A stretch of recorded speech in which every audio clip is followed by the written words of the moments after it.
किसी ने मुझसे पूछा कि पुरुष और स्त्री क्या है। मैंने कहा कि दोनों ही जरूरी है, पर जब एक पुरुष अगर अपने जीवन में किसी चीज से हारता है या उसे जब जीवन का सत्य महसूस होता है कि ये संसार सब कुछ एक दिन चला जाना है, तो वो इस संसार से मुंह त्यागता है तो ठीक है, पर वो सबसे पहले अपने परिवार को त्यागता है। लेकिन अगर स्त्री को वही चीज पता होता है कि ये संसार सिर्फ और सिर्फ हम यहाँ अपना कर्म करने आए हैं, अपनी परेशानियां, अपने संघर्षों को लेकर साथ चलते हुए भी अपने बच्चों का त्याग नहीं करती है। वो उन बच्चों के लिए सबसे पहले वो माया मोह सब कुछ छोड़कर वो उस बच्चे के लिए अपनी जिम्मेदारी, अपने फर्ज को निभाती है। जैसे महाबुद्ध का सब नाम लेते हैं, महावीर का नाम लेते हैं, इन्होंने तो अपने घर का त्याग किया, अपने परिवार का त्याग दिया। लेकिन क्या ऐसी कोई स्त्री है जिसने अपने परिवार, अपने बच्चों को त्याग कर उस धर्म को अपनाया जिस धर्म के लिए उसको संसार में भेजा गया था? नहीं, पहले उसका सबसे पहला और जो संसार का सबसे अच्छा धर्म था वो था उसकी अपनी जिम्मेदारी। जो उस छोटे छोटे नन्हे मुझे बच्चे थे या परिवार थे, उनके लिए उनका एक फर्ज, उनकी एक जिम्मेदारी थी। वो किस पे त्याग के जाती?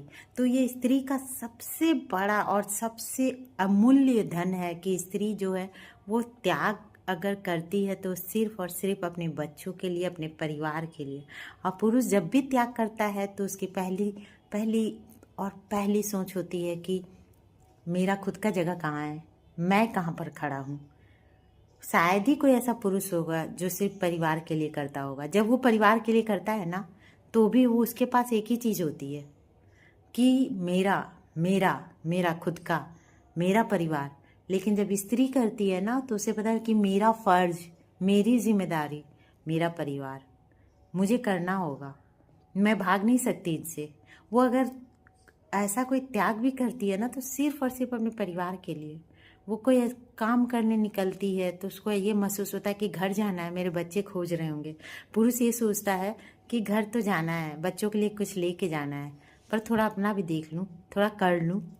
ये ज़्यादातर ही होता है। वो घर आकर सबसे पहले खुद का आराम को खोजता है, और जब स्त्रियां घर आती है तो वो सबसे पहले ये सोचती है कि उसके बच्चे अकेले थे, उसके बच्चे को कोई परेशानी तो नहीं है ना। वो काम सिर्फ और सिर्फ अपनी मजबूरी में करती है हमेशा स्त्रियां। जब तक वो बच्चा नहीं है, उसके पास परिवार नहीं है, तब तक ही वो सिर्फ खुद के लिए अगर सोचती है तो सोचती है, नहीं तो वो पहले परिवार, उसके बाद ही उसका खुद का जीवन होता है। स्त्री और पुरुष में बस इतना ही फर्क होता है। अभी तक तो ऐसा ही हुआ है। परिवार से बड़ा